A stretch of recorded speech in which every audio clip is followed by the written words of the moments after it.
The riskiest thing you can do is play it safe. That's what I learned after watching countless of families lose millions trying to protect their wealth. I'm Ahmad Ashrafi, and after a decade of managing family office investments across 10 countries, I've discovered something counterintuitive about risk that most investors never realize. But before I share that insight, let me tell you something about a client of mine. We'll call her Sarah. Sarah was a successful tech executive who had just sold her company for a few million. Like most new wealth creators, she was terrified of losing it.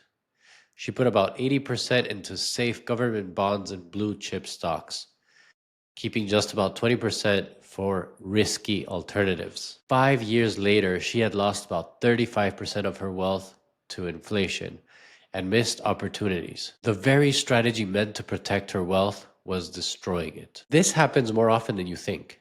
In fact, Warren Buffett once said, "Risk comes from not knowing what you're doing." But here's what most people miss. Risk isn't about what you invest in. It's about what you don't invest in.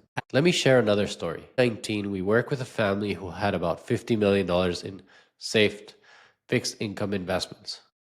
They were earning about 3% annually while inflation was eating away 5 to 7% of their purchasing power every year. We helped them restructure their portfolio, putting 40% into carefully selective alternative investments, primarily private equity real estate and private credit. Within 24 months, their portfolio was generating 15% annual returns with lower volatility than their previous safe strategy. Now you might be thinking, but alternatives are risky.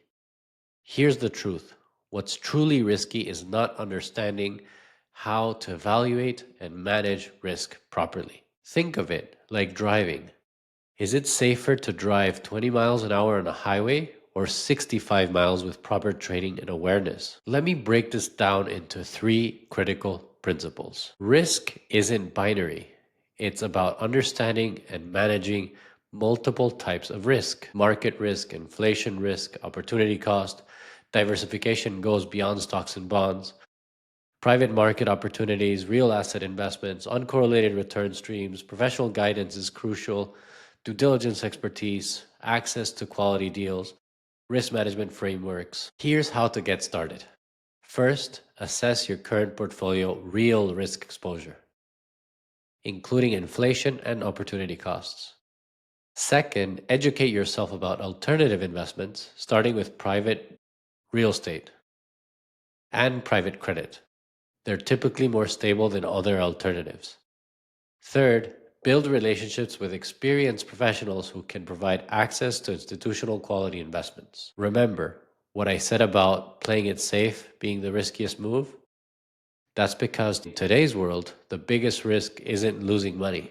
It's losing purchasing power while you're thinking you're protected. In our next video, I'll show you how exactly to evaluate private real estate deals like a professional investor, including the three red flags that most people miss. Until then, remember, true safety comes from understanding, not avoiding risk.